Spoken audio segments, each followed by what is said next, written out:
కాశీ ప్రయాణం. నాయనా శంకరవటు, శంకరాచార్య, నేను చెప్పేది నీవు నేర్చేది కించిదపి నాస్తి, కొంచెం కూడా లేదు.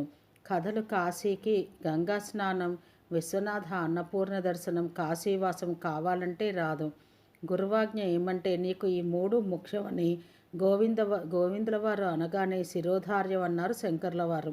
పాదచారి బహుదూరం, కాశీని స్మరిస్తేనే చాలు కాశీవాస ఫలం లభిస్తుంది. దూరదేశాంతర వాసులకి ఇది ముక్తి మార్గం. గంగను స్మరిస్తే, దర్శిస్తే ముక్తి హస్తగతం. స్నానఫలం ఎవరు చెప్పగలరు?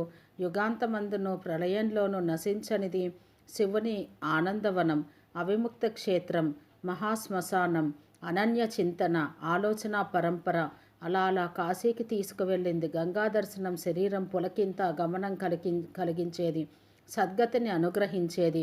ఉత్తరవాహిని, మణికర్ణిక, కాలభైరవ స్థానం, విశాలాక్షి పీఠం, అన్నపూర్ణ నిలయం, ఏవేవో మధుర భావనలు. భగీరథ చరిత్ర, విశ్వనాథ స్థుతి విన్నవారందరూ నిష్కాములయ్యారు. బాల సన్యాసికి పాదాభివందన పరంపర. శంకర విశ్వనాథ తేజపుంజాలు గలిసిపోయి కాశీని ముంచెత్తినాయి. స్థిర నివాసి అయ్యాడు శంకరాచార్య స్వామి వారణాసిలో. సనందుడు శిష్యుడగుట.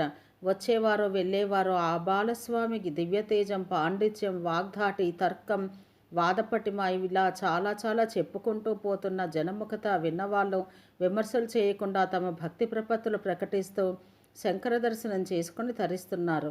విన్నాడు ఒక బాలకుడు, విచ్చేశాడు స్వామి వద్దకు. పట్టాడు పాదాలు, ఉడుంపట్టు విడవకున్నాడు. లే నాయనా అన్నారు స్వామి. నా రోగం కుదురుస్తానంటేనే లేస్తానన్నాడు. తేజస్వంతుడే బాలుడు, నా కార్యకర్తల్లో మొదటివాడు. కడలు మూసుకుంటే అవగతమైంది స్వామికి. మనోభీష్ట ఫలసిద్ధిరస్తు అన్నారు. సాష్టాంగం వదిలి నమస్కారం అంజలి ఘటించి నిలబడ్డాడు బాలుడు. అబ్బి, నీ కులగోత్రాలు వివరించు నాయన అన్నారు స్వామి. నాది చోళదేశం, కావేరీ తీరం, బ్రాహ్మణ కులం, వేదాంగాలు నిష్ఠ నాకున్న సంపద. కానీ ఒక పెద్ద రోగం నన్ను పట్టి పీడిస్తోంది. జపాలు, తపాలు, నదీ స్నానాలు, తీర్థయాత్రలు ఎన్ని చేసినా ఆరోగ్య విముక్తి లభించలేదు అంటూ బాలకుడు బ్రహ్మవాక్యాలు వల్లిస్తూనే ఉన్నాడు. స్వామి కన్నులు మూసుకుని పరికిస్తూనే ఉన్నారు. నా రోగం పోయే దివ్యౌషధం కావాలి, ఇవ్వాలి అంటూ ఉద్రేకం పొందుతున్న బాలకుని అసలు రోగం అర్థమైంది ఆచార్యవర్యులకు. భవరోగం బాధిస్తున్నది బాలకుని. బ్రహ్మచర్య వ్రతమందే దీనికి విముక్తి. ఇక వీడు నేర్వవలసిన విద్యలు లేవు. వీడిది స్థిర వైరాగ్యం. కర్మలందు ఆసక్తి లేదు. భక్తి, జ్ఞాన, వైరాగ్యాలు వీనిలో స్థిరపడాలి. వీడు నా ప్రథమ శిష్యుడు కావాలి. నా విశ్వశాంతి యజ్ఞంలో వీడు పలాస సమిధగుగాక అంటూ భవరోగస్య భేషజం. జన్మ సంసార రోగాలకు దక్షిణామూర్తి మాత్రమే గొప్ప వైద్యుడు. గురవే సర్వలోకానాం భిషజే భవరోగినాం నిధయే సర్వవిద్యానాం దక్షిణామూర్తయే నమః అని ఆత్మార్పణం చేసి హస్తమస్తక సంయోగం కావించాడు. ఈ చేతిని శిష్యుని తలపై ఉంచారు. ఆచార్య శంకరుల భక్తులు ఆ బాలకునిలో ప్రవేశించిన క్రమ సన్యాసం అనుగ్రహించాడు. తదనంతరం ఆనందగిరి, చిత్సుకుడు అనే 2 శంకర్లకు శిష్యులయ్యారు. అనగా 3 శిష్యులతో శంకర్లు కాశీనగరంలో అద్వైత మత ప్రచారం కావిస్తూ ఉన్నారు. పతంజలి రచించిన వ్యాకరణ భాష్యాన్ని విపులీకరిస్తూ శబ్దశాస్త్రాన్ని రంజింపచేస్తూ ఉండిరి. వాల్మీకి రామాయణం అంతరార్థాన్ని అందరికీ అందిస్తున్నారు. యోగశాస్త్ర రహస్యాలు, అలంకార శాస్త్ర వివరణ, వ్యాసుల వారి అష్టాదశ పురాణ సారం, ఉపనిషత్ సారం వేదంలో సమ్మిళితం చేసి వేదాంతాలను సమ్మితింపచేయుట అనేక కార్యక్రమాలు అవిచ్ఛిన్నంగా సాగడం వల్ల కాశికాపురి ఆనంద నిలయంగా మారింది. పతంజలి, వాల్మీకి, వ్యాసులు వీరి కవి హృదయం సహృదయులకు హృదయంగమంగా విశదీకరిస్తూ వీరిని మించిపోయారని జనశ్రుతి. చండాలుని దర్శనం. ఒకనాటి బ్రాహ్మీ ముహూర్తం. ఆచార్యుల వారు తన శిష్యులతో గంగా స్నానానికి బయలుదేరారు. కొంత దూరం వెళ్ళాక ఒక చండాలుడు తప్పతాగి తూలుతూ వస్తున్నాడు. చూశారు శిష్యులు. మనం ఛాత్రులం, ఛత్రం పట్టినవాడే ఛాత్రుడు. గురువును ఎండావానల నుంచి రక్షించడానికి శిష్యుడు ఛత్రం వలె సహాయపడాలి అనుకుంటూ గచ్చ దూరం గచ్చ అన్నారు చండాలునితో. వెళ్ళు దూరంగా వెళ్ళు అని దీని అర్థం. ఎవరిని శరీరాన్నా ఆత్మనా అన్నాడు వాడు సంస్కృతంలోనే. అనుమానం వచ్చింది శిష్యులకు. ఆత్మకు అంటు లేదు, అది అగ్ని వంటిది. మీరు వేదం చదివారు, విప్రులయ్యారు. విప్రశుచి అగ్నిశుచి సన్యాసి అన్ని ప్రాణుల్లోనూ తనను చూడాలి కదా, ఏమిటి వ్యత్యాసం అన్నాడు చండాలుడు. శిష్యులు గురుదేవుని వైపు చూశారు. గురుదేవుల ఆత్మలోనికి తొంగి చూశారు. అవగతమైన దానికి ఆయనకి చండాలుడు, బ్రాహ్మణుడు, శివుడు అందరూ ఒక్కరే. ఇదేనా అంతరాత్మ ప్రబోధం?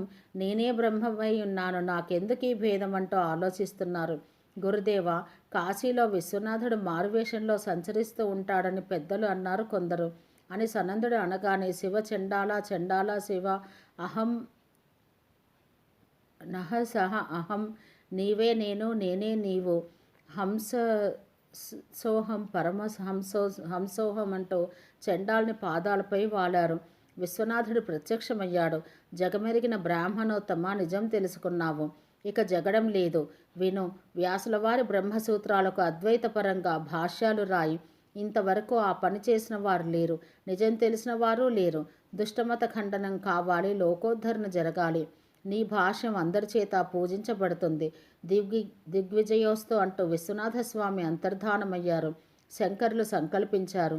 బ్రహ్మసూత్ర భాష్య రచన.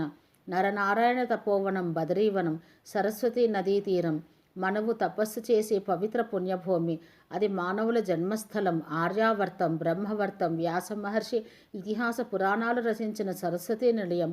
భాష్య రచనకు బహుప్రశస్తం ఎన్నుకున్నారు శంకరుల ఆ భూమిని. శిష్యులతో బయలుదేరారు.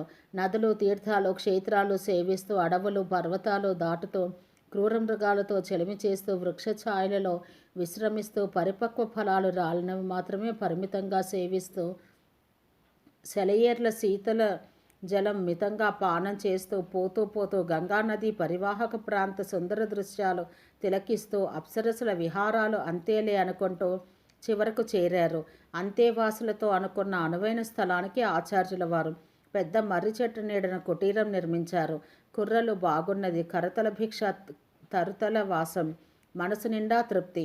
బ్రహ్మసూత్రాలకు భాష్యం రాయాలి కదూ, వేదాంతం ముద్ద, అది ఉపనిషత్తుల భావం. సూత్రాలైతే రాయవచ్చును గాని భాష్యం రాయడం బహుప్రయాసం.